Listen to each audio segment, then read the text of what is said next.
안녕하십니까. 해성코멘 중등관 원장 전형조입니다. 오늘은 2028 대입 개편안과 그 다음에 이제 의대 증원에 따른 우리 아이들의 입시 방향은 어떻게 해야 될까 이런 주제로 우리가 한번 이야기를 했으면 좋겠어서 이렇게 귀중한 어머님들의 시간을 뺏어서 이렇게 저희가 설명회를 준비하도록 하였습니다. 전체적인 내용들은 입시에 대한 부분들, 그리고 우리가 방학 동안 꼭 진행해야 되는 내용들, 이렇게 해서 저희가 1, 2부로 진행을 할 예정이고요. 이렇게 나와 있는 대로 2028 대입 개편안, 그리고, 이게 어떻게 보면 가장 궁금하실 거예요. 고등학교 선택을 어떻게 해야만 아이들이 좋은 학교를 갈 수 있는가, 이런 부분에 대한 가이드를 갖다가 저희가 이번에 제시를 할 예정이고요. 그 다음에 교육정책의 변화와 저희 중등관 수업들이 어떻게 연계가 되는지, 저희도 학원 소개를 해야 되니까, 이런 부분으로 저희가 진행을 할 예정입니다. 저는 전형조 원장입니다. 예, 뭐, 공대에서 이제, 디스플레이 학과, 이제 공학 쪽을 갖다가, 박사과정까지 제가 진행을 했고요. 어, 주요 양력으로는, 대치 분당 CMS, 그리고 대치 중계 미래탐구에서 파트장 역임을 했었고, 분당의 수학의 아침에서, 영재관 수학과학 총괄 원장을 역임을 했습니다. 또, 물리 원투 이제 자사고 내신 강사로 우리가 역임을 했었고, 현재 이제, 플랜사이언스 미래탐구 고등관 과학원장을, 역임을 하고 있고요. 또, 대치해성학원에서 중등간 책임 원장으로 저희가 진행을 하고 있습니다. 그래서, 특목고, 그리고 일반고를 두루두루 다 거친, 몇 안 되는 이제 15년 경력을 갖고 있는 원장이고요.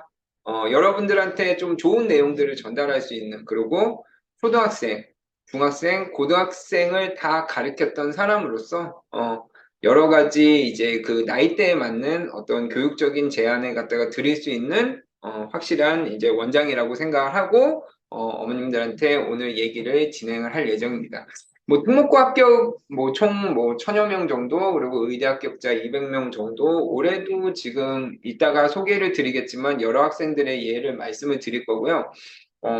또 뭐 국제 물리 올림피아드 뭐 국가대표는 제가 가르친 학생들은 한 7, 8명 정도 이제 국대가 돼서 이제 진행을 한 친구들도 있다. 이런 말씀도 같이 드리겠습니다. 저희 해승콤의 중등간 강사진은 수학 강사로는 윤성호 팀장님, 그리고 김현우 선생님이 계시는데, 윤성호 팀장님은 수학교육과 석사 출신으로서 나와 있는 것처럼 대학부설 영재교육원 강사를 역임을 하셔서 실제로 대학부설 영재교육원 입학에도 굉장히 많이 관여를 하고 계시고, 또 CMS 대치영재관 대표 강사를 역임을 하셔서 실제로 아이들의 관리에 굉장히 탁월한 역할을 해주시는 선생님이라고 봐주시면 될 것 같고요. 우리 김현우 선생님 같은 경우에는 세종과학고등학교 그리고 고려대 수학교육과를 졸업을 하셨습니다. 그래서 해성코멧에서 수학 강사를 역임을 하셨고, 마찬가지로 여러 가지 지금 과고 수업을 같이 이제 과학고 내신 수업을 같이 진행을 하고 계시고, 그다음에 실제로 본인이 이제 KMC, 그다음에 IMC에서 금상을 수상을 하셨고, KMO 1차, 2차 금상 수상을 하셨기 때문에 아이들의 창의적인 역량을 키워주는 부분하고, 실제로 이제 수능에서 필요한 어떤 수학적인 역량을 키워주시는데 굉장히 큰 역할을 해주실 선생님이고, 믿고 이제 수업을 진행을 하실 선생님입니다. 이렇게 좀 말씀을 드립니다. 국어는 우리 박선영 선생님이 계시는데요. 고려대학교 국어교육과를 졸업을 하셨고, 정양국어, 그 다음에 해성코멧 일반 자사 특목고 내신 수능 전문 강사로 역임을 하고 계시고, 아무래도 이제 이과 성향이 강한 아이들의 과학고 내신 수업을 진행하시다 보니까 좀 더 이과 성향에 맞는 친구들에 대한 내용들을 갖다가 더 잘 아신다고 우리가 이야기를 할 수 있을 것 같습니다. 그래서 국어는 이따가 저희 이제 설명회 말미에 박선영 선생님이 직접 이제 진행을 하셔서 이제 국어 교육 어떻게 진행을 해야 되는가. 특히 요번에 수학하고 국어는 불수능이어서 국어 교육에 대한 부분들이 많이 고민이 되실 수 있어요. 그래서 문해력이라든가 어휘력이라든가 이런 부분들이 어떻게 진행되는지 우리 박선영 선생님이 상세하게 좀 설명을 해주실 예정이고요. 화학은 이제 우리 이영주 선생님이 뭐 분당 미래탐구 고등센터에서 그리고 여러 학원들에서 이렇게 진행을 해 주셨고, 그 다음에 자사고, 영재학교, 그리고 과학고 내신 수업까지 같이 진행을 해 주셨던 선생님이시고, 화학 쪽, 그리고 생명과학 쪽 분야에는 굉장히 조예가 깊으신 선생님으로서 지금, 중3 과학고 최종 수업에서도 저랑 같이 이제 진행을 해 주시는 선생님이니까, 이런 부분들에서 많은 좀 도움을 받으실 수 있을 것이라고 믿고, 저희가 소개를 드렸습니다. 저희가 이제 2023년 3월에 처음 개강을 했는데요. 저희 올해 1년 동안의 수상 및 입시 실적을 보면 물리올림피아드 1회 대회 대상자가 저희 학원에서 나왔고요. 그 다음에 못하겠네요. 과학탐구토론대회 교내대회 금상, 그래서 단대부중, 도곡중, 그 다음에 잠심중에서 그러니까 서울시 예선까지 갈 수 있는 이제 금상 대표들이 이렇게 세 팀이 이렇게 나왔습니다. 그래서 첫 시작이었는데 많이 이렇게 도움이 됐고요. 올해 겨울방학에도 마찬가지로 내년도 이제 탐구 토론 대회 준비 수업들이 열릴 예정이니까 요 수업은 조금 관심 있게 좀 봐주시면 감사하겠습니다. 또 2024 과학고 입시대회반 이제 저희가 인원이 많지는 않았어요. 그런데 한성과학고 1명, 그 다음에 경기북가고 1명, 그래서 지금 한 50% 정도의 학생들이 1차 관문을 통과를 했고, 지금 지금 한성과학고 같은 경우에는 이제 토요일 날 시험을 보게 되는데, 그 시험을 저희가 최종적으로 지금 준비를 하고 있고, 또 이제 2024년도 한국과학영재학교 우리가 여름에 합격을 한 우리가 수학 수강자 김땡땡 학생이 있어서 이렇게 저희가 짧은 기간이지만 실적을 내면서 저희가 1년을 좀 걸어왔다, 이런 부분도 좀 말씀을 드렸습니다. 지금 수능과 이런 형태로 지금 수시가 지금 한창 진행 중인데, 어떤 학생들이 어떻게 지금 수능을 준비를 하고 수시를 준비를 하고 대학을 가는지, 아무래도 이제 초등학교 고학년 어머님들 그리고 중학교 1, 2학년 어머님들이 보시기에는 조금 어려우실 것 같아서, 그냥 저희가 지금 가리키고 있는, 그러니까 저희 선생님들이 현역에서 지금 가르치고 있는 학생들의 분류표를 통해서 아이들의 현재 상황을 좀 말씀을 드리려고 합니다. 배땡현이라는 친구가 있는데 지금 현재 고3이고, 이 친구는 전교 2등권이라고 보시면 돼요. 그래서 고등학교 2학년 기하 확통 미적, 아무래도 이제 서울대를 생각을 하다 보니까 실제로는 전공 적합성 때문에 모든 과목을 갖다가 이렇게 수학의 선택 과목을 다 듣게 됐고요. 다 1등급을 내신에서 맞았습니다. 그리고 수능 선택에서 미적을 했고 원점수 기준으로 한 95점 정도 성적이 나와서 굉장히 좀 잘 나왔다고 저한테 좀 자랑 겸 이렇게 연락이 왔던 친구고요. 국어 선택도 화작을 선택을 했고 원점수 91점으로 가채점 결과 1등급에 해당하는 점수가 나왔습니다. 과탐 내신으로는 물리원, 화학원, 생명과학원, 그리고 화학2, 생명과학2 이렇게 했는데, 전체로 이제 물리원 같은 경우에는 이제 여고다 보니까 인원이 그렇게 많지 않아서 2등급으로 넘어갔어요. 1등만 1등급이고 2등급으로 넘어갔는데, 저 부분도 그렇게 나쁘진 않습니다. 실제로 이제 전공 적합성이라든가 어려운 과목에 대해서는 가산점이 부여되기 때문에 지구과학 1등급하고 그렇게 큰 차이가 나지는 않을 거라고 예상이 되어져요. 그리고 바탐 수능 선택 분야에서는 화학원과 생명과학 원을 선택을 했는데 45점 1등급 받고, 생명과학은 가까스로 43점으로 1등급을 맞아서 실제로는 지금 이제 지금 근데 이 친구 같은 경우에는 수시로 지금 서울대 약학, 그 다음에 연대의예, 그 다음에 경희대 치예과 1차를 통과를 했기 때문에 아마 수시 쪽으로 이제 갈 확률이 좀 높은 친구여서 저희가 최종 성적이 나오게 되면 이것도 한번 소개를 드릴 예정이고요. 장땡은 학생 같은 경우에는 뭐 땡땡고 현재 고3 학생이고, 이 친구도 수학 내신 선택은 마찬가지예요. 기하, 확통, 그 다음에 미적 이렇게 진행을 했고, 그 다음에 수학은 이제 미적 뭐를 선택했고 당연히 91점 가채점 결과 우리가 1등급이 나올 성적으로 저희가 생각이 되어지는데 최종 성적은 저희가 좀 봐야 되는 상황이고, 수능 선택에서 국어도 화작을 진행을 했는데 85점 정도가 저 등급 컷으로 저희가 알고 있는데 가까스로 1등급 안에 들기는 했습니다. 뭐 내신도 마찬가지로 물리는 1등급이 나왔는데 화학에서 2등급. 그래서 물리화학 같은 경우에는 2등급이 나온다고 해도 생지 1등급과 거의 비슷한 성적이기 때문에 가산점 때문에 요거는 저희가 크게 우리가 개의치는 않고요. 물리2, 그다음에 생명과학 2에서 둘 다 A. 그래서 요 고3 과정에 대해서는 기본적으로 학생들이 이제 절대평가로 가기 때문에 실제로 이제 고3 과정이 그렇게 문제는 없어요. 그래서 이 부분에 대해서는 확실하게 이제 고3 과정에서 자기 거를 이제 만들어 놓고 갔고, 그 다음에 과탐 수능 선택에서는 물리1, 지구과학 1 이렇게 진행을 했고, 물리1은 이제 한 문제 차이로 2등급을 맞았고, 지구과학은 이제 1등급을 맞게 됐는데, 이 친구가 원래 중앙대 약학과를 많이 노리고 있기 때문에 실제로 중앙대와 약학 같은 경우에는 지금 수능 최저에서 이제 세 과목 최저를 보기 때문에 지금 수학, 국어, 그 다음에 지구과학이 1등급 나왔기 때문에 큰 문제는 없을 거라고 예상이 되어집니다. 그래서 수시를 선택하거나 이런 부분에 대해서도 좀 전략적으로 선택하는 부분들을 뒤쪽에서 다시 한번 말씀을 드릴 거고요. 뭐 최땡열 같은 요 학생은 이제 영재학교 출신 학생이고 내신 학교 전체 20% 이내의 학생으로 이제 요 친구는 솔직히 수능을 보지는 않았어요.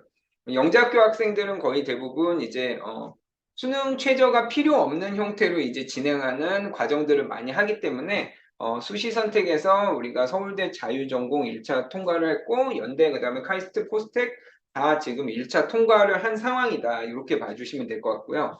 이 친구는 이제 외대보고 친구인데 이제 N수를 했어요. 그래서 내신 20%인데 의대를 가기 위해서 좀 재수를 선택한 친구다. 이렇게 보시면 되고 이제 수시로 해서 경희대 논술 의학과 계열로 진행을 했는데 일단 성적은 잘 보긴 했는데 경희대 논술 이제 과학 논술이 워낙 이제 쟁쟁한 학생들이 오기 때문에 합격이 그렇게 용이하지는 않습니다. 그래서 이 부분에 대해서는 마지막까지 저희가 지켜보는 상황이고요.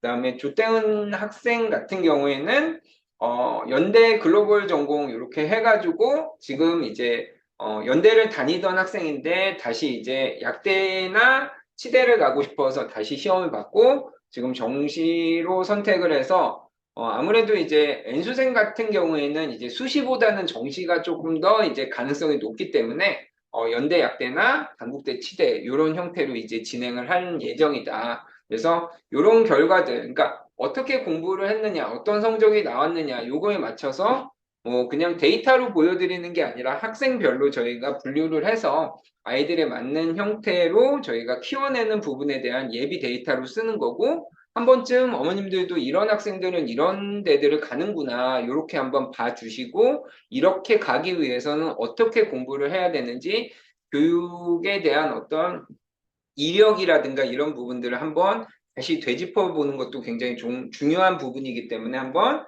저희가 다시 좀 진행을 해봤습니다. 요거는 이제 우리 지금 초등학생들 그리고 중학교 1, 2학년 학생들은 저촉되는 부분은 아니고 내년도 입시 변화예요. 그래서 현재 고2가 지금 고3이 돼서 수능을 봤을 때. 그래서 실제로 원래 이제 수능 과목 같은 경우에는 미적 기하는 이제 이과 과목, 그 다음에 학통은 문과 과목 이렇게 많이 지정이 됐었고, 그 다음에 사탐은 문과, 과탐은 이과였는데 실제로는 이렇게 묶어놓은 부분들을 정부 쪽에서는 이제 풀어놨다 이렇게 얘기를 하는 게 맞을 것 같고요. 그 다음에 연대 과학 논술이 폐지됐다. 연대 과학 논술, 성균관대 과학 논술, 그 다음에 경희대 과학 논술이 굉장히 유명했는데 이게 폐지가 된 이유 중에 하나는 실제로 과학 논술이 아이들에게 학습적인 부분에서 좀 부하가 많이 걸리는 편이에요.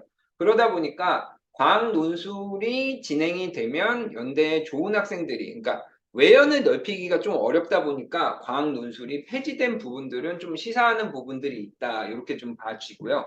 그 다음에 여기는 의대 정원 1000명 증가에 대한 부분들. 근데 오늘 뉴스 보신 분들은 알 거예요. 의대 정원 1000명 증원이 아니라 지금 4000명까지 증원을 하겠다.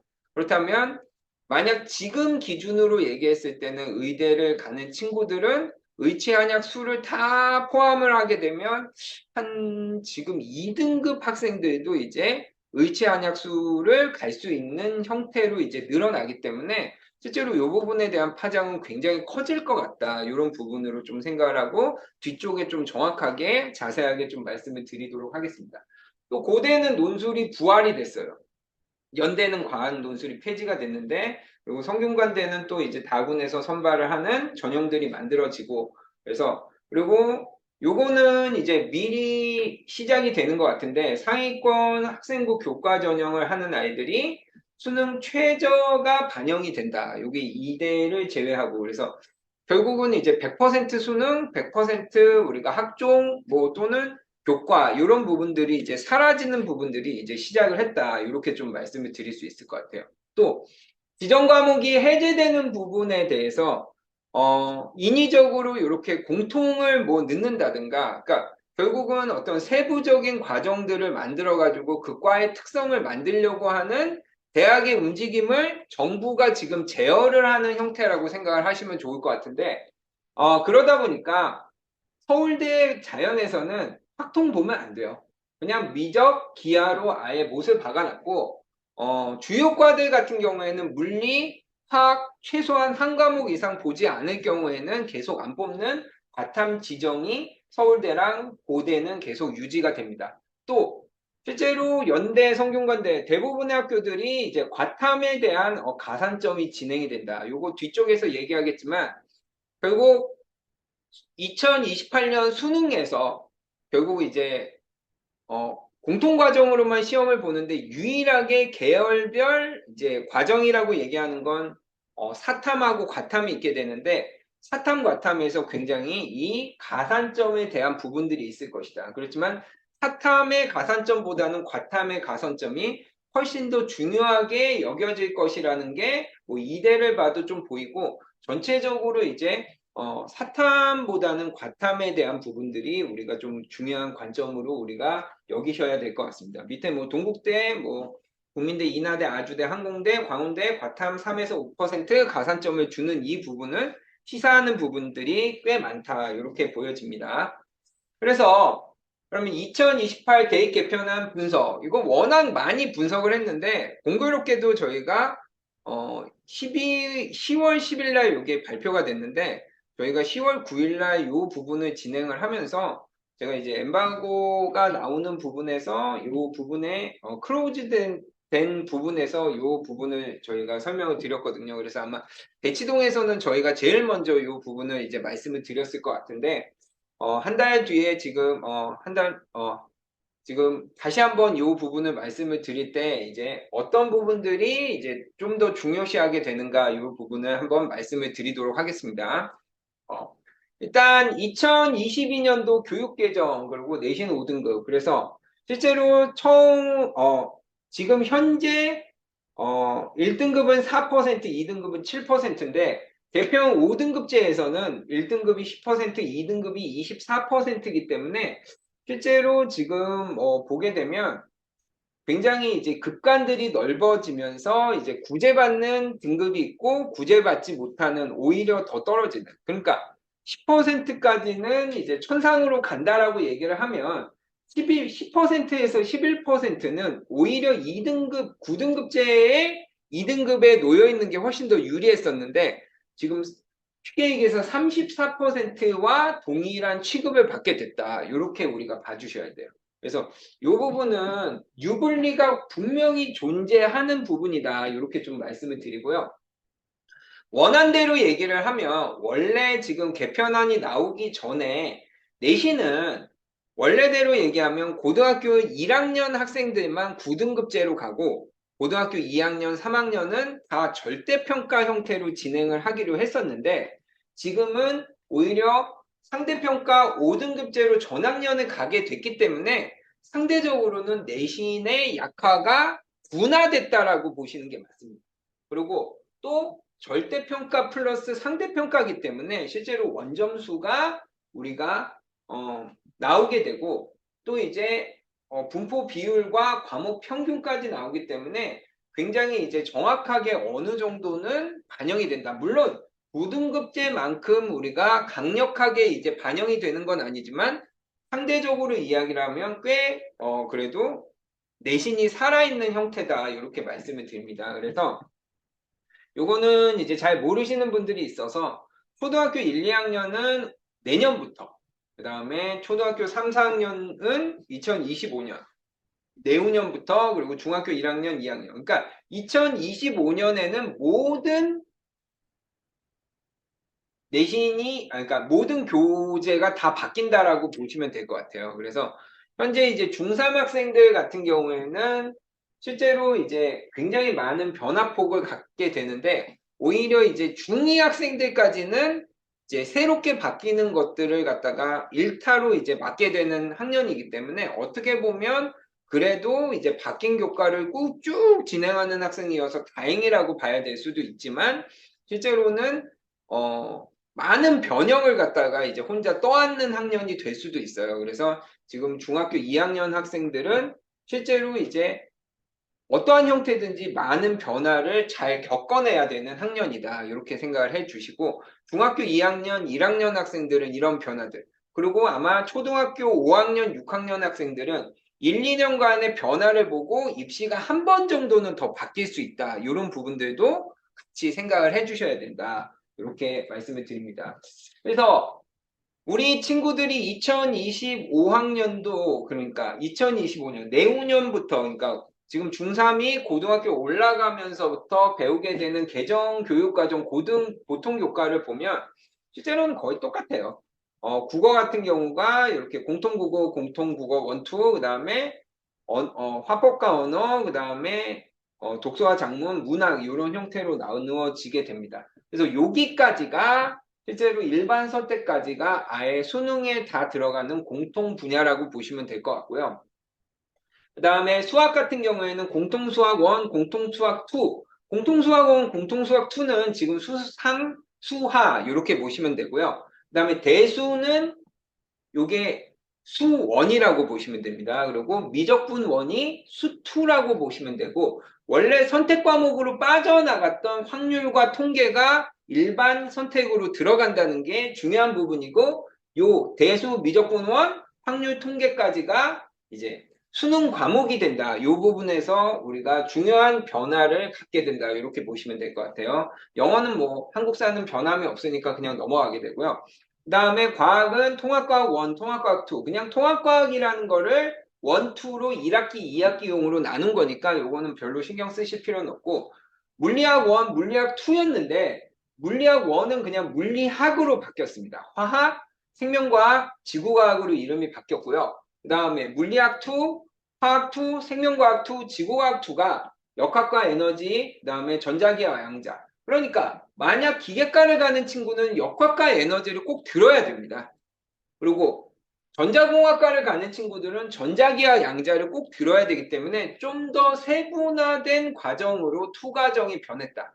투과정의 중요성이 줄어든 게 아니라 조금 더 늘어났다. 세부 전공에 맞는 형태로 이제 과목들이 재편성이 될 것이다. 이 부분을 강력하게 생각을 해 주셔야 될 것 같습니다. 그래서 어떻게 보면 지금 수학에서의 변화, 바탐에서의 변화를 좀 유념해 주시고 진행을 하시는 게 맞을 것 같습니다. 그래서 기본적으로 아까 말씀드린 것처럼 내신의 변별력은 어느 정도는 지금보다는 약화됐다. 그러다 보니까 고등급제에서는 실제로 우리가 줄 세우기가 가능하기 때문에 교과라는 형태, 그래서 성적을 가지고 아이들을 매기는 교과라는 형태가 확실하게 나와 있고, 그 다음에 성적 플러스 학생부를 우리가 기본으로 하는 우리가 학생부 종합전형인 학종이 완벽하게 분리가 되었었는데, 교과로 5등급제로 아이들을 줄 세우기는 불가능합니다. 왜냐하면 10%가 한 등급으로 우리가 뭉뚱그려져 있고 24%, 그러니까 2등급까지가 34%가 되기 때문에 이 부분에서는 교과를 가지고 아이들을 이제 확실하게 뽑는 것은 굉장히 힘들어졌다. 교과와 학종이 묶일 수밖에 없는 형태로 아마 갈 예정이고요. 그 다음에 이 부분은 굉장히 중요합니다. 표준 편차의 미기재. 다른 건 다 기재가 돼 있는데 원점수에서 평균 점수를 빼서 표준 편차로 나눠주는 이 우리가 표준 편차 미기재 Z점수, 표준 점수가 안 나오게 됩니다.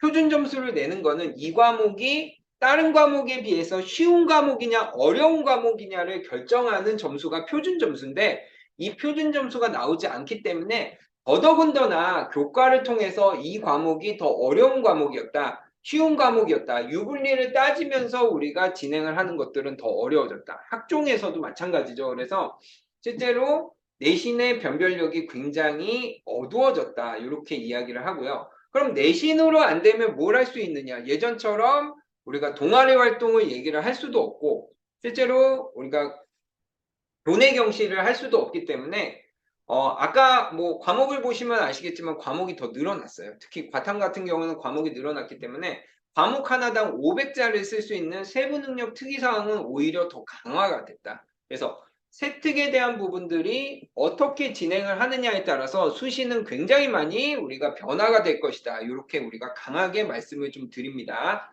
그다음에 두 번째, 아까 얘기했던 것처럼 이익 집단이 분명히 존재를 합니다. 여태까지 강남, 대치동에서 2등급은 배도 안 물어가는 등급이었어요. 실제로 2등급 따는 거, 대치동 단대부고에서 2등급 따는 거 굉장히 어려워요. 실제로 이것만 해도 아이들 굉장히 많이 칭찬을 해줘야 되는 상황이었는데, 대학 입시에서는 2등급을 거의 쓸 수 없기 때문에 우리가 원하는 뭐 의대라든가 서울대 공대, 그다음에 뭐 카이스트 같은 데들은 이제 2등급을 쓸 수 없기 때문에 2등급만 돼도 곧바로 아이들은 수능형, 정시형으로 우리가 아이들이 넘어갔었는데 이제부터는 4%에서 10%의 이 이익 집단들은 마지막까지 이제 수시에 어느 정도는 몰두를 할 수 있는 형태가 생겼고요. 그렇게 얘기를 한다면 뭐 외대부고라든가 하나고, 민사고 같은 전국형 자사고 같은 경우에도 굉장히 큰 혜택을 받을 수 있다. 그래서 지금 대치동하고 그 다음에 전국형 자사고 중에서 뭐 밑에 쪽에 있는 뭐 김천이라든가 이런 데를 말씀드리는 건 아니고요. 민사, 그 다음에 하나, 외대부고, 상산고 정도 같은 경우에는 상대적으로 이제 수시에 대한 부분에서 이 내신 성적에 대한 어떤 제약이 풀리기 때문에 이 부분에 대한 어떤 강점들이 훨씬 더 많이 이루어질 것이다. 이렇게 생각이 되고요.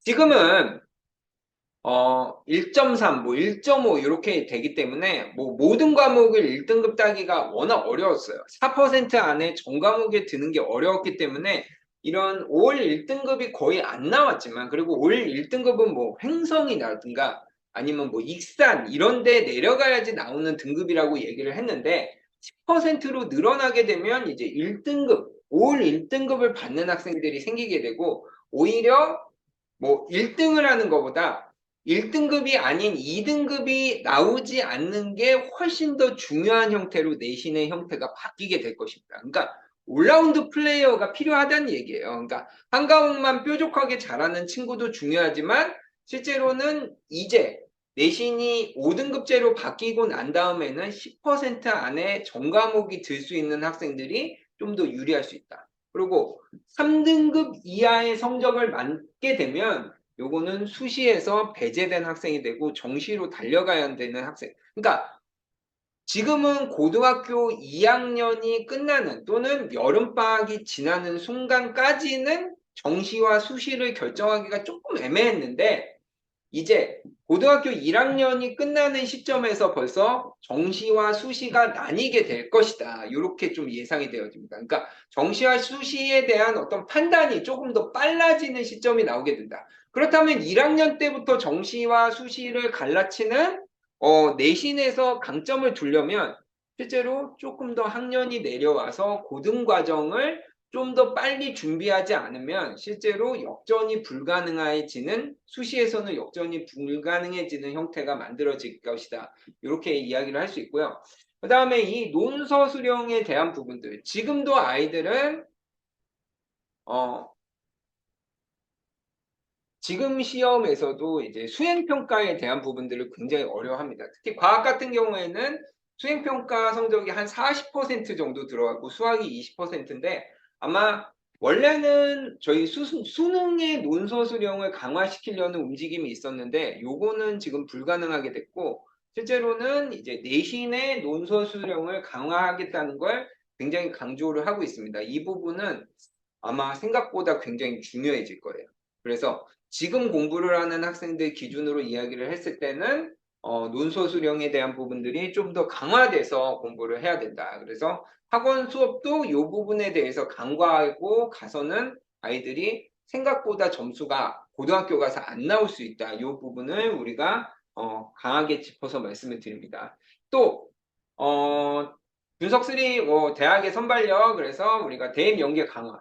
실제로는 블라인드 제도라는 게 있어요. 대학에서 우리가 수시를 썼을 때 학교를 쓰면 안 되는데 유일하게 학교를 써야 되는 데가 있습니다. 뭐냐면 학교장 추천이에요.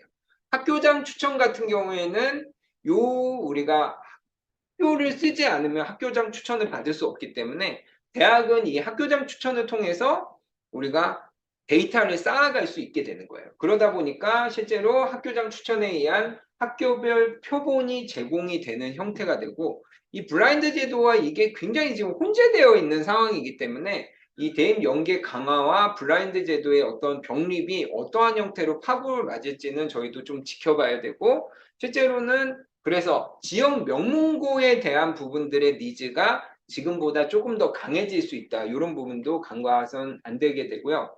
아까도 잠깐 보셨듯이 쫑에서 수능 최저들이 계속 들어가고 있어요. 또 실제로 우리가 논술이라든가 심층이 강화가 돼요.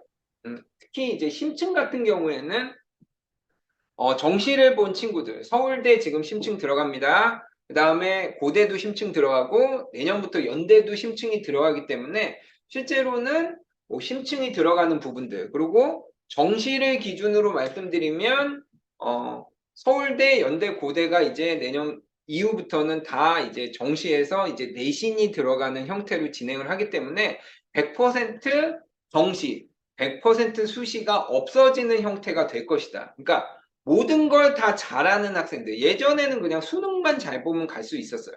예전에는 학교 성적만 좋으면, 내신만 좋으면 좋은 데를 갈 수 있었는데, 이런 부분들이 굉장히 좀 줄어들게 될 것이다. 이렇게 이제 말씀을 드리게 됩니다. 그래서, 그 다음에 두 번째 이제 많이 변하는 부분들, 많이 들으셨을 거예요. 지금은 공통하고 선택, 그래서 화법과 작문, 그 다음에 언어와 매체 둘 중에 하나인데, 화작을 많이 하는 형태가 되지만 실제로 개편안이 되면 화법과 언어, 독서와 작문, 그 다음에 문학 이렇게 우리가 공통으로 우리가 가게 되고요. 수학 같은 경우에는 수학원, 수학2, 그 다음에 확통, 미적, 기하 중에 한 과목을 갖다가 선택을 했는데 이제는 공통으로 돼서 대수, 미적분, 그러니까 수원, 수2, 그 다음에 확통 이렇게 됩니다. 확통이 들어가다 보니까 확통이 더 선택이니까 어려운 부분이니까 확통에 대한 부분이 문제가 되겠네? 그렇지만 안 그렇습니다. 수능에서 대수랑 미적분이 더 중요해요. 수원, 수투가 더 중요하다고 생각을 하셔야 되고 확통은 필러보다는 그래도 이제 이 부분에 대한 분야가 늘어나기 때문에 그런 부분에서는 저희가 준비를 해야 된다. 이렇게 생각을 하셔야 되고요. 그 다음에 뭐 사회과학 같은 경우에 지금 9과목, 8과목이 과목당 유불리 실제로 이제 사탐에서 경제 같은 경우에는 올해 900명 정도 시험을 봤다고 하더라고요. 그리고 지금 2과목 같은 경우에는 많이 봐봐야 한 4,000명에서 5,000명 정도 시험을 보는 거기 때문에 실제로 과목에 대한 유불리가 굉장히 컸었는데 과탐 같은 경우에는 지금 공통에서 사회 그래서 저 9과목을 다 합친 거. 그 다음에 과학도 공통해서 이렇게 물화생지 4과목을 다 합친 형태로 이제 진행이 되게 됩니다. 그 다음에 제2외국어는 원래 이제 아이들 안 보게 돼요. 특히 이과 아이들은 제2외국어를 보는 아이들이 없는데 문제는 이제 여기 나와 있는 심화수학이라는 부분을 좀 보셔야 될 것 같아요. 심화수학. 그래서 심화수학은 미적분과 기하를 선택하는 거 아닙니다. 미적분 2. 그러니까 이 위에 있는 미적분 1이 아니라 지금 우리가 선택해서 하고 있는 미적분이에요. 미적분 2, 그 다음에 기하가 동일한 문항수로 나오게 되는 심화수학이 이제 제2외국어처럼 선택으로 가게 되는데 이 과목은 어차피 우리가 절대평가예요. 그렇지만 실제로 만약 이렇게 심화수학이 서울대나 연대나 고대 같은 경우에 아니면 의대에서 필수가 된다면 실제로 아이들은 수학에 대한 범위가 어마어마하게 늘어난다라는 개념으로 생각을 해주셔야 된다. 그래서 이런 부분들이 굉장히 좀 바뀐 부분들이다. 이렇게 말씀을 드립니다. 다시 한번 얘기를 드리면 통합사회 통합과학 개편이 됩니다. 그래서 융합형 수능 출제가 되고요. 원래는 탐구라는 이름으로 시험을 보기로 했었는데 사회와 과학으로 나눴습니다. 이게 누구 때문일까요? 이과 때문일까요? 문과 때문일까요? 당연히 이과 때문이라고 생각이 되어집니다. 이과 대학에서는 아까도 얘기했듯이 계열에 맞게 우리가 만약 탐구로 묶여지면 사회 성적이나 과학 성적 어느 게 좋은지를 모르기 때문에 가산점을 줄 수가 없어요. 근데 유일하게 계열별로 선택을 할 수 있고 계열에 대한 대표성을 갖고 있는 과목은 이제 3구밖에 없다 보니까 실제로 과탐, 사탐에 대한 이 통합과학, 통합사회에 대한 성적이 가산점으로 부여가 될 것이다. 뭐 6%, 7% 이상의 가산점 부여가 예상이 되어지기 때문에 이 부분은 계열에 맞게끔 확실하게 공부를 하셔야 된다. 이 부분이 중요하고요. 그 다음에 쉽게 가는 듯 했지만 지금 심화수학, 아까 말씀드린 심화수학에 대한 신설도 검토가 됩니다. 지금 12월 달에 이게 우리가 얘기가 되어지고요. 수학계에서는 굉장히 좀 반발을 하고 있는데 저희도 많이 좀 지켜보고 있는 상황이다. 이렇게 말씀을 드립니다. 대입 정시 비율 같은 경우에 40, 50 이렇게 될 거고요. EBS 연계 같은 경우에 특히 국어 같은 경우에는 EBS 연계가 50% 유지가 되는 부분들은 그래도 지문에 대한 어떤 그 타 지문에 나오는 부분들이 확실히 EBS 때문에 좀 줄어드는 부분들이 있기 때문에 우리 국어 선생님이 설명을 해주시겠지만 EBS 연계율이 유지가 되는 것들은 학생들의 이제 학습적인 부분에서 양을 좀 줄여주는 부분이다. 이렇게 좀 말씀을 드립니다. 결국 우리가 얇고 넓게 늘어난 범위입니다. 그래서 실제로 굉장히 많이 우리가 늘어났고, 그래서 어떻게 보면 이제 블루오션을 찾아가지고 아이들이 안 하는 과목들을 찾아간다든가 이런 어떤 선택들이 있었는데, 이제는 모든 과목을 다 해야 되는 이제 블루오션을 찾아갈 수 없는 그냥 레드오션에서 경쟁을 하는 형태로 이제 가게 될 것이다. 선택이 없는 시대에서 이제 살게 되는 부분들은 지금하고는 굉장히 많이 지평이 달라질 것이라고 생각을 하고요. 그러다 보니까 실제로는 아이들의 특별성을 맞추기 위해서 수시에서는 수능 최저를 갖다가 우리가 아까도 말씀드렸듯이 5등급제에서는 아이들을 판단할 근거가 적기 때문에 상대적으로 수능에서의 최저를 갖다가 더 많이 도입을 할 수밖에 없게 되고 정시에서는 심층 강화나 아니면 내신이 들어가게 되는 100% 수능, 100% 수시가 없어지게 될 확률들이 굉장히 높다. 그러다 보니까 결국 수능은 아마 중2, 중4, 지금 중1, 중2는 아니겠지만 초유, 그 다음에 초 같은 경우에는 SAT형으로 그러니까 바뀔 우리가 형태도 우리가 계산을 해야 된다. 그래서 대학별 고사가 좀 더 강화되는, 솔직히 논술, 심층 다 대학별 고사의 다른 이름이라고 보여지기 때문에 이런 부분들도 생각을 하셔야 돼요. 그러니까 최상위권 대학들과 중위권 대학들이 가는 방법들이 분명히 달라진다라는 부분들을 생각을 하셔야 되고 우리 아이들이 중위권 대학을 가는 아이들은 공부가 편해져요.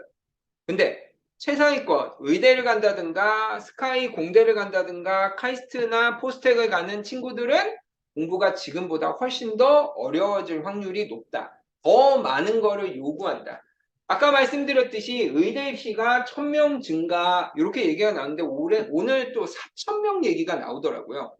4000명이 증가를 하게 되면 실제로 지금 3600명인가 그런데 뭐 7000 거의 8000명 정도 수준이 돼요. 의대만. 그래서 실제로 학생들이 지금 우리가 26만 명의 4%면 4%니까 한 10,000명 정도 되게 되는데 이 아이들이 다 의대만 가는 건 아니니까 실제로는 1%가 넘어가는 친구들도 그러니까 1등급이 넘어가는 친구들도 이제는 의대를 갈 수 있는 나비 효과가 생긴다. 그럼 의대를 그만큼 가게 되면 그 비어있는 자리에 우리가 연대 공대를 갈 친구들이 이제 서울대 공대를 가게 되고 한양대, 공대를 갈 친구들이 연고대, 공대로 이제 올라가는 이런 나비 효과들이 생기고 최종적으로는 밑에 문과들도 이런 부분들에 대해서는 굉장히 큰 영향을 받게 될 것이다. 이렇게 말씀을 드립니다. 그래서 의대 같은 경우에는 제 개인적인 생각은 빨리빨리 좀 증원을 해줬으면 좋겠어요. 그래서 가고 싶은 학생들한테는 갈 수 있는 기회를 주고, 그 다음에 뭐 이제 다른 데를 갈 친구들한테는 좀 더 기회를 주는 이러한 형태도 나쁘지 않을 것 같다. 이렇게 생각을 합니다. 그래서 그러면 이제 고등학교는 어떻게 갔으면 좋겠느냐. 대입은 이렇게 변환되는데, 그래서 정기고등학교는 이제 우리가 후기 일반고를 뽑기 전에 먼저 뽑는데, 정기고등학교에는 영재학교가 있습니다. 정확하게 얘기하면 영재학교는 고등학교가 아니라 고등학교 학력 인증학교죠. 그리고 과학고등학교가 있습니다. 그래서 과학고등학교, 그다음에 뭐 외국 과학고등학교가 이제 정기고로 이렇게 있고, 그 다음에 후기에서는 자사고, 외고, 국제고, 일반고, 그 다음에 과학중점학교, 뭐 이렇게 있는데, 실제로 자사고, 외고, 국제고는 그러니까 어떻게 돼요? 이 일반고의 일지망을 우리가 포기하고 선택을 해야 되는 학교이기 때문에 이 지평에서는 굉장히 좀 큰 차이점을 좀 갖고 있다. 이렇게 우리가 생각이 되어집니다. 그래서 형태는 뭐 다 아실 거예요. 그래서 영재학교랑 과학고는 수학과학이 좀 강한 친구들이 이제 가야 되는 학교들. 그다음에 자사고 같은 경우에는 이제 다른 커리큘럼을 가지고 학교의 자율성을 갖고 우리가 조금 일반고에서는 개설을 할 수 없는 과목들을 개설을 하는 학교. 뒤쪽에서 수학 커리큘럼을 보여드리면서 또 한번 말씀을 드릴 텐데, 또 외고나 국제고 같은 경우에는 어학 계열에서 조금 강점을 가질 수 있는 수업들을 만들 수 있는 학교. 그리고 국제고등학교 같은 경우에는 외국 대학을 우리가 쉽게 갈 수 있는. 그래서 국제고랑 약간 자사고가 조금 오버랩되는 경향들이 있고요. 또 일반고, 그다음에 과학중점학급. 그래서 과학중점학급 같은 경우에는 좀 더 이과 계열의 과목들을 개설을 할 수 있는 이런 사이트가 조금 더 있는 학교다. 이렇게 우리가 설명을 드리게 되겠습니다. 요거는 이제 의대인데요. 현재 의대 인원이에요. 그래서 지금 3016명이 있는데, 의대가 1000명 증원이 된다고 가정을 했을 때는 저희가 수도권 의대가 아닌 비수도권, 그러니까 학생 선발 인원이 40% 이하로 존재를 했을 때에 의대 40명 이하의 의대에만 이제 증원을 하는 형태로 이제 이야기가 나왔는데, 지금 4,000명 증원 얘기가 나온 이후부터는 아마 수도권 의대에도 우리가 증원이 좀 가능할 것이다. 근데 요거는 생각하셔야 돼요. 비수도권 의대 같은 경우에는 대치동에서 정시를 제외하고 갈 수 있는 방법은 없어요. 왜냐하면 이러한 학교들은 이제 지역 특례가 워낙 많기 때문에 실제로 우리가 뭐 전북대 의대 같은 경우에는 상상고 학생들이 굉장히 많이 가는 편이에요. 이유는 상상고가 이제 전주에 있거든요. 그래서 전북에 있는 학교에 우리가 지역 할당이 있기 때문에 그 지역 할당에 의해서 이제 가게 됐는데, 상대적으로 이제 의대는 이 지역 특례를 갖다가 계속 이제 아마 보수를 할 예정이고, 또 의대만큼 지역에서 뽑았을 때 지역에 남는 학생들이, 그러니까 지역에서 개업하고 이런 비율들이 꽤 높다라고 이야기를 하더라고요. 그래서 아마 이런 기조들은 있는데, 저희가 생각하는 5대 의대라든가 수도권 의대들 같은 경우에는 아마 비수도권보다는 이제 증원이 좀 더디게 될 예정이다. 요거는 우리가 좀 감안해서 생각을 해야 된다. 그래서 아마 우리가 수시로 갈 수는 없고, 수도권 의대는 정말 수시로 이제 수시로 가거나 이제 정시로 가야 되는데, 아마 이제 의대를 생각했을 때는 만약 비수도권 의대를 갈 때는 정시로, 그다음에 수도권 의대는 그래도 우리가 수도권에 있으니까, 서울에 있으니까 정시와 수시를 다 이제 노리게 된다. 이렇게 이제 보시면 될 것 같아요. 그래서 요거는 이제 서울대, 연대, 고대, 그래서 합으로 이제 한 4,402명 이렇게. 근데 우리 친구들이 갈 때는 요 비율들이 조금씩 바뀔 수 있기 때문에 요 부분들은 뭐 이제 나중에 이제 또 말씀을 드리겠지만, 일단 뭐 정시 총 인원, 그다음에 뭐 학종, 논술 요 인원들 저희가 다 합치게 되면 교과가 1,600, 그다음에 3,452, 그다음에 논술하고 정시까지 하게 되면 한 10,000명 선 정도까지 이제 나오게 된다. 이렇게 우리가 보여집니다. 그래서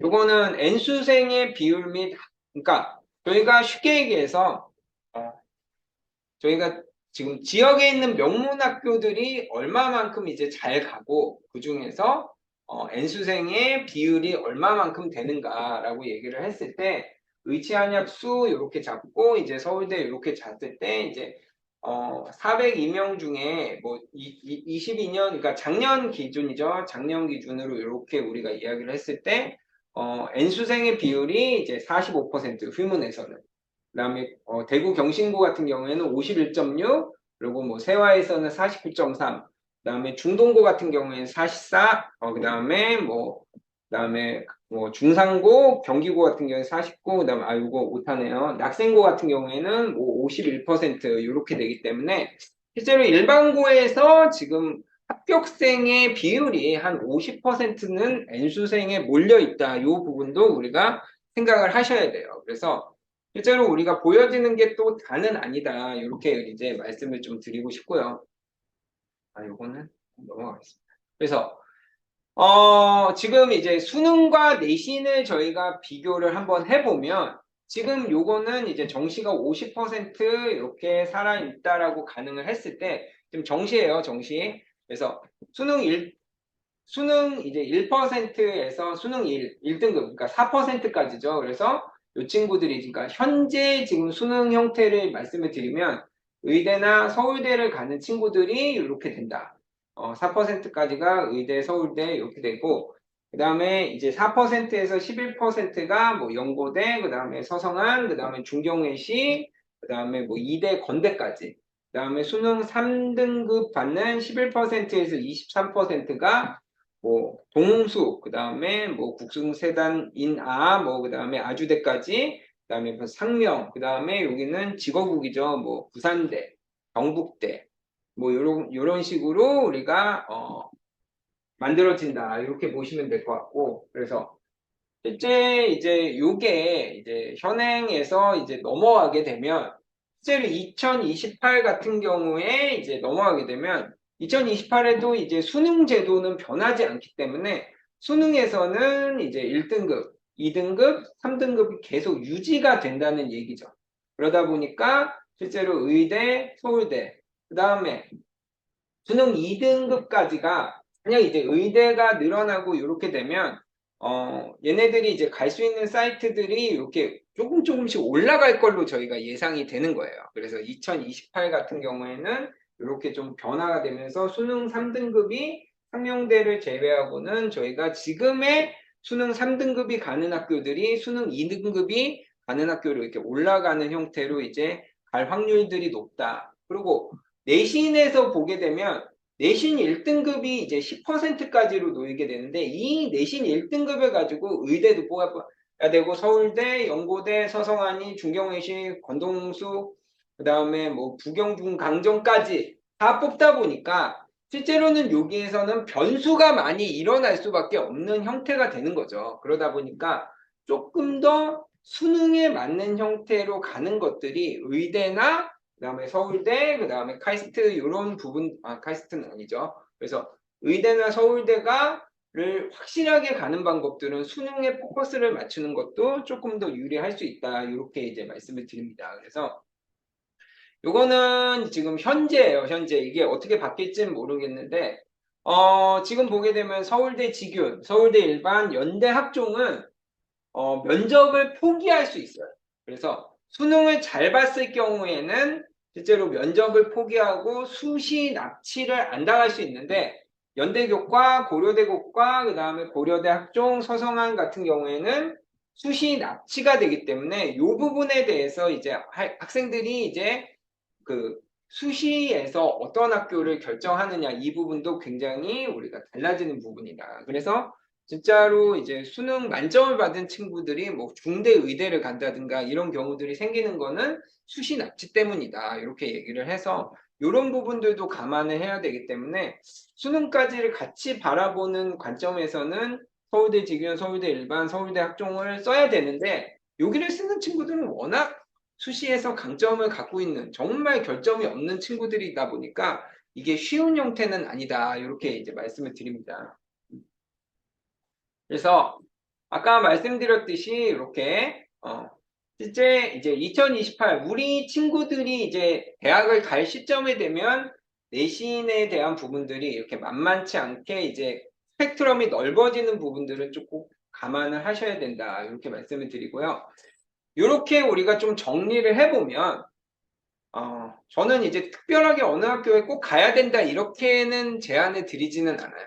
솔직히 말씀드리면 제가 제안해 드리는 가장 좋은 방법은 영재학교나 과학고나 자사고를 아예 마지막 붙기 직전까지 우리가 열심히 공부를 해서 마지막에 떨어져서 일반고를 가는 친구들이 솔직히는 가장 대학을 잘 가더라고요. 그래서 능력이 있는 아이들이 실제 반대부고라든가 뭐 중동고라든가 뭐 진선여고라든가 이렇게 가서 거기서 최상위권의 내신과 그 다음에 모의고사 성적을 가지고 대학을 가는 게 가장 좋은 성적을 내기는 한다. 이렇게 이제 말씀을 드리고요. 그렇지만 여기서도 어머님들이 원래 이제 이런 좀 분류를 해드리는 걸 좀 좋아하시니까 좀 말씀을 드리면 내신과 수능을 모두 확실하게 준비하기 위한 선택, 특히 2등급에서 1등급으로 이제 신분 상승이 가능한 10%까지 1등급이 되는 이 2028 이제 대입에서부터는 최상위 자사고는 두 가지를 다 준비하는 데는 조금 훨씬 더 많이 도움이 될 것이다. 근데 수시에는 조금 더 많이 도움이 될 거고요. 아예 그러니까 수능만 준비를 하는 친구들 같은 경우에는 대치동에 우리가 뭐 단대부고라든가 뭐 경기고라든가 그다음에 중동고라든가 진선여고라든가 이런 교육특구의 일반고를 휘문고라든가 이런 명문고를 우리가 선택을 하시는 것도 수능만을 선택으로는 오히려 자사고를 선택하는 것보다 훨씬 더 좋은 결정일 수 있다. 이런 부분을 말씀드리고요. 지방의대, 수도권 의대를 위한 선택. 그래서 실제로는 수능에서는 진짜로 이 휘문고를 지금 이길 수 있는 데들은 없는 것 같아요. 이 이유는 특히 더더군다나 이제 말씀을 드리면 상산고 외대부고는 특목고예요. 아무래도 고3까지 특별한 수업을 받을 수밖에 없는 학교다. 그렇다면 휘문고 같은 경우에는 물론 거기도 자사고죠. 그렇지만 상대적으로 의대를 많이 보내다 보니까 실제로는 고3에서는 좀 더 수업을 집중을 할 수 있다. 거기다가 대치동의 인프라를 끼고 있다는 것은 굉장히 중요한 형태라고 저희는 생각이 되어지기 때문에 수능을 생각을 했을 때는 우리가 휘문고, 그 다음에 수시까지를 같이 생각했을 때는 외대부고를 조금 더 많이 말씀을 드리고요. 뭐 공대를 위한 선택으로는 가장 좋은 건 영재학교 과학고를 어떻게든 이제 가는 게 가장 중요하다. 그리고 이거는 대원 외고 같은 경우인데 아무래도 이제 수시를 생각을 했을 때 지금 대치동의 웬만한 고등학교들은 지금 자사고에서 진행하는 프로그램들을 많이 갖고 와서 지금 자기네 내신 프로그램에 껴서 블라인드 제도를 좀 이용을 해서 자사고처럼 보이려는 움직임들도 있는데 상대적으로 외대 같은 경우에는 외국어 고등학교 같은 경우에는 뭐 불어라든가 일어라든가 뭐 이런 어떤 뭐 스페인어라든가 아랍어라든가 이런 부분의 수업들을 들은 부분들은 상대적으로 자사고보다 일반고에서 따라하는 게 조금 더 어렵더라고요. 그래서 외국어 고등학교에서 의대반들이 계속 이제 만들어지고 있는데 특히 대원외고 같은 경우에는 이 의대의 다크호스가 될 수도 있기 때문에 저희 같은 경우에도 의대 같은 경우에는 대원외고를 조금 많이 지켜보고 있는 상황이다. 이렇게도 말씀을 드립니다. 다시 한번 수능을 위한다면 저는 휘문고를 말씀을 드리고요. 그 다음에 내신과 수능을 모두 그래서 수시와 수능을 모두 확실하게 준비하기 위해서는 외대부고, 하나고, 그 다음에 상산고, 민사고 저는 나쁘지 않다라고 제안을 좀 드리겠습니다. 그래서